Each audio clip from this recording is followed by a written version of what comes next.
നമസ്കാരം. ആദ്യം തനിക്ക് ക്യാൻസർ ആണെന്ന് പറഞ്ഞ സന്തോഷ് വർക്കി വീണ്ടും ഒരു പോസ്റ്റുമായിട്ട് വന്നിട്ട് പറയുകയാണ് തനിക്ക് ക്യാൻസർ അല്ല, ഡോക്ടറിന് പറ്റിയ അബദ്ധമാണ് എന്നുള്ളതാണ്. ഇത് വെള്ളം തൊടാതെ വിശ്വസിക്കാൻ മണ്ടന്മാരല്ല മലയാളികളെന്നും ഞങ്ങളും ചോറ് തന്നെയാണ് കഴിക്കുന്നത് എന്ന് സന്തോഷ് വർക്കിയോട് ആദ്യമേ പറയട്ടെ.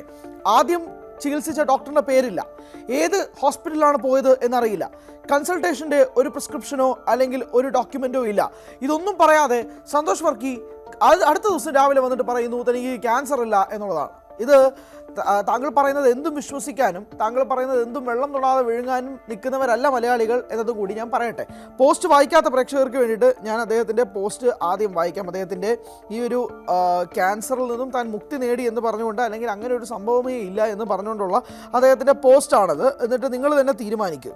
Happy news, went for second opinion, got second opinion, wrong diagnosis by first doctor, no cancer only infection, thanks for all prayers and concern എന്ന് പറഞ്ഞുകൊണ്ടാണ് അദ്ദേഹം ഈ പോസ്റ്റ് ഇട്ടിരിക്കുന്നത്. അതായത് ക്യാൻസർ പോലൊരു അസുഖം, അല്ലെങ്കിൽ നമ്മൾ കേരളത്തിൽ തന്നെ എത്രയോ ക്യാൻസർ രോഗികൾ, ക്യാൻസർ പേഷ്യൻസ് ഉണ്ട്. ഇപ്പോഴും അവർ സർവൈവ് ചെയ്യുന്ന, അവർ സ്ട്രൈവ് ചെയ്യുന്ന എത്രയോ പേരുണ്ട്. നിങ്ങൾക്ക് ക്യാൻസർ എന്ന് കേൾക്കുമ്പോൾ പലർക്കും ഉള്ളിൻ്റെ ഉള്ളിലൊരു ഭീതിയാണ്. അതിപ്പോൾ ആർക്ക് സംഭവിച്ചാലും അത് വരാതിരിക്കട്ടെ, സംഭവിക്കാതിരിക്കട്ടെ എന്ന് മാത്രമാണ് നമ്മൾ മനസ്സിൻ്റെ ഉള്ളിൽ പോലും പ്രാർത്ഥിക്കുന്നത്. അങ്ങനെ ഒരു സംഭവം ഒരു ദിവസം രാവിലെ വന്നിട്ട് ഉണ്ടെന്ന് പറയുന്നു, തൊട്ടടുത്ത ദിവസം വന്നിട്ട് ഇല്ല എന്ന് പറയുന്നു. നമ്മൾ മണ്ടന്മാരാക്കുകയാണോ അതോ ഇദ്ദേഹം സ്വയം മണ്ടനാവുകയാണോ എന്നൊക്കെ ചിന്തിച്ചു പോവുകയാണ്. പല രീതിയിലും ആളുകൾ ഇദ്ദേഹത്തെ കമൻറ്റ് ബോക്സിൽ തെറി അഭിഷേകം നടത്തുകയാണ്. സ്വാഭാവികമായും ആളുകൾ നടത്തിയില്ലെങ്കിലേ അത്ഭുതമുള്ളൂ എന്നുള്ളതൊക്കെ വേണമെങ്കിൽ തന്നെ ആണ് സോഷ്യൽ മീഡിയയിൽ പരക്കെയുള്ള അഭിപ്രായങ്ങൾ എന്നായാലും പറയുന്നത്. എന്തായാലും ഇതറിഞ്ഞതിന് ശേഷം സന്തോഷ് വർക്കിയെ വീണ്ടും വിളിച്ചു. ഇന്ന് കാലത്താണ് വിളിച്ചത്. ഇന്ന് കാലത്ത് വിളിച്ചിട്ട് എന്താ സംഭവിച്ചതെന്ന് അദ്ദേഹത്തോട് ചോദിച്ചു. അപ്പോൾ അദ്ദേഹം പറയുന്നത് അദ്ദേഹത്തിൻ്റെ ഫാമിലി ഡോക്ടറാണ് ഈ വ്യക്തി എന്നുള്ളതാണ്. അതായത് ആദ്യം കൺസൾട്ട് ചെയ്ത ഡോക്ടർ അദ്ദേഹത്തിൻ്റെ ഫാമിലിയിലുള്ള ഒരു ഡോക്ടറാണ്. ഞാൻ ചോദിച്ചു അദ്ദേഹത്തിൻ്റെ പേരെന്താണ്. അപ്പോൾ പേര് പറയാൻ പറ്റില്ല. ഞാൻ പറഞ്ഞു ശരി, അദ്ദേഹം ഏത് ഹോസ്പിറ്റലാണ് വർക്ക് ചെയ്യുന്നത്. അപ്പോൾ അദ്ദേഹം പറയുന്നത്, സന്തോഷ് വർക്കി പറയുന്നത് ഹോസ്പിറ്റൽ പറയാൻ പറ്റില്ല. ഞാൻ പറഞ്ഞു ശരി, ഓക്കെ, നിങ്ങളുടെ കയ്യിൽ എന്തെങ്കിലും ഡോക്യുമെൻറ്റോ, നിങ്ങളുടെ കയ്യിൽ എന്തെങ്കിലും ചികിത്സിച്ച പേപ്പേഴ്സോ എന്തെങ്കിലും ഉണ്ടോ? അതൊന്നുമില്ല, ഞാൻ പിന്നെ വിളിക്കാം. ഞാൻ പറഞ്ഞു പിന്നെ വിളിക്കാൻ വരട്ടെ, ഒരു ന്യൂസിൻ്റെ ഭാഗമായിട്ട് അറിയാൻ വേണ്ടിയിട്ടാണ് എന്താണ് യഥാർത്ഥത്തിൽ സംഭവിച്ചതെന്ന് ചോദിച്ചപ്പോൾ അദ്ദേഹം പറഞ്ഞത് ഇല്ല, ഇത് ഇങ്ങനെയാണ്, ആദ്യത്തെ ദിവസം ഇങ്ങനെ പോയപ്പോൾ ആണെന്ന് പറഞ്ഞു. തൊട്ടടുത്ത ദിവസം വീണ്ടും വേറൊരു ഒപ്പീനിയനെ തേടി. ഞാൻ ചോദിച്ചു എങ്കിൽ പിന്നെ രണ്ടാമത്തെ ഒപ്പീനിയൻ ഈ അല്ല എന്ന് പറഞ്ഞ ഡോക്ടറിൻ്റെ പേര് പറയും. ഇല്ല, അത് പുറത്ത് പറയാൻ പറ്റത്തില്ല. ഇങ്ങനെ മുട്ടാപ്പോക്ക് ന്യായങ്ങളും എന്തൊക്കെയോ വിവരക്കേടുകൾ വിളിച്ചു പറയുന്ന സന്തോഷ് വർക്കിയാണ് നമ്മൾ കാണുന്നത്. ഇത് വിവരക്കേടുന്നത് മാത്രം, അതിനേക്കാൾ ഉപരി ഇദ്ദേഹം എന്താണ് ചെയ്യുന്നത് എന്ന് എനിക്ക് മനസ്സിലാവുന്നില്ല. ഇദ്ദേഹം സോഷ്യൽ മീഡിയ പോലൊരു പ്ലാറ്റ്ഫോമിൽ ഇദ്ദേഹം ഉപയോഗിച്ചുകൊണ്ട് എന്തൊക്കെയോ വിളിച്ചു വാരി പറയുന്നത് പോലെയായിട്ടാണ് എനിക്ക് തോന്നിയത്. എന്തായാലും ഈ പോസ്റ്റിന് ശേഷം അദ്ദേഹം പിന്നെയും കുറേ പോസ്റ്റുകളുമായിട്ട് വന്നിട്ടുണ്ട്. അതും കൂടെ എന്താണെന്ന് പറയാം.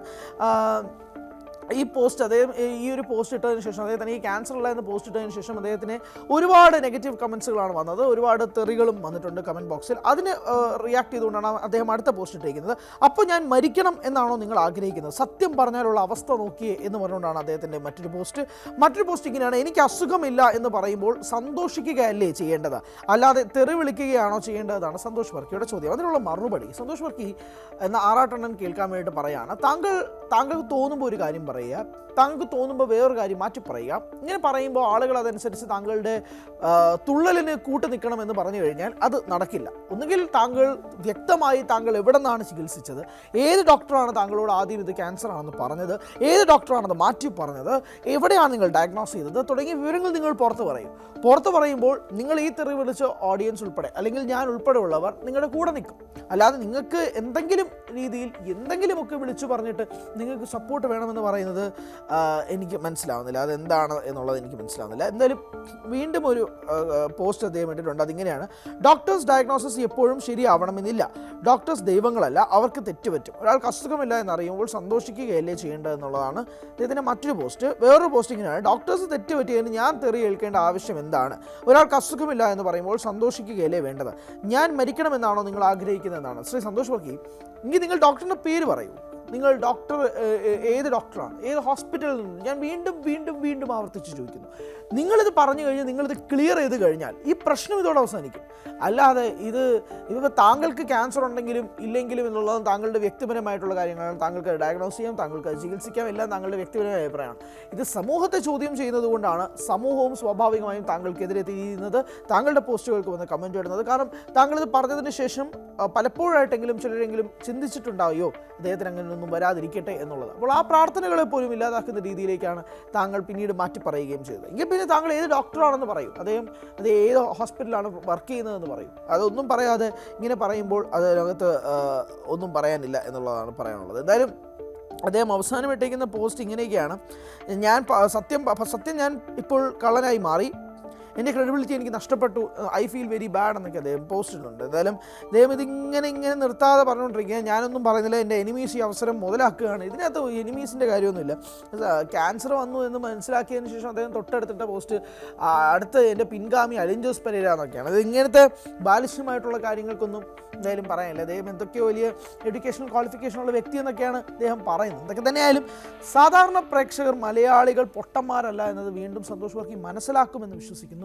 ഇതുപോലുള്ള ഉടായിപ്പ് പരിപാടികളുമായിട്ട് ഒന്നുകിൽ രംഗത്തെത്താതിരിക്കുക, അല്ലെങ്കിൽ ഇതുപോലത്തെ സത്യമായിട്ടാണെങ്കിൽ നിങ്ങൾ എവിടെ നിന്നാണ്, ഏത് ഡോക്ടറാണ് എന്നുള്ള കാര്യങ്ങളൊക്കെ കൃത്യമായി നിങ്ങൾ പറഞ്ഞു കഴിഞ്ഞാൽ ഈ പറയുന്ന ഓഡിയൻസ് ഉൾപ്പെടെ, അല്ലെങ്കിൽ ഒരുപക്ഷെ ഞാൻ തന്നെ താങ്കളുടെ കൂടെ നിൽക്കാം, ആ ഡോക്ടർക്കെതിരെ ഞങ്ങൾക്ക് സംസാരിക്കാം, ആ ഡോക്ടറിൻ്റെ ക്രെഡിബിലിറ്റിയെ ക്വസ്റ്റ്യൻ ചെയ്യാം, പല കാര്യങ്ങളിലേക്കും പോകാം. പക്ഷേ താങ്കൾ തന്നെ ഒരു വിവരവും പുറത്തുവിടാതെ താങ്കൾ ഇങ്ങനത്തെ എന്തെങ്കിലുമൊക്കെ പറയുമ്പോഴാണ് താങ്കൾക്ക് നേരെ ഇതുപോലുള്ള മോശം കമൻറ്റുകൾ വരുന്നത്, ഇതുപോലെ ഒരുപാട് നെഗറ്റീവ് കമൻസും താങ്കളെ തെറി വിളിച്ചുകൊണ്ടുള്ള പോസ്റ്റുകളും ഒക്കെ തന്നെ വരുന്നത്. എന്തായാലും ഇതിങ്ങനെ മാറിക്കൊണ്ടിരിക്കാൻ കഴിഞ്ഞ ദിവസം തന്നെ പറഞ്ഞിരുന്നൊരു കാര്യമാണ്. ഇദ്ദേഹം എന്തായാലും ആറാട്ട് എന്ന സിനിമയിലൂടെ തന്നെയാണല്ലോ ഇദ്ദേഹം ഫേമസ് ആയത്. ആ സിനിമയിൽ തിയേറ്റർ റെസ്പോൺസ് നൽകിക്കൊണ്ടാണല്ലോ ഫേമസ് ആയത്. അപ്പോൾ അതിനുശേഷം ഇദ്ദേഹം ഇടുന്ന പോസ്റ്റുകളൊക്കെ വൈറലാവാറുണ്ട്. ഇദ്ദേഹം പല നായികമാരെ അധിക്ഷേപിച്ചുകൊണ്ടൊക്കെ ഉള്ള രീതിയിലൊക്കെ വീഡിയോസൊക്കെ ഇടുന്നുണ്ട്. അങ്ങനെ പല രീതിയിലും ഇദ്ദേഹത്തിൻ്റെ വീഡിയോകളൊക്കെ മാറാറുണ്ട്.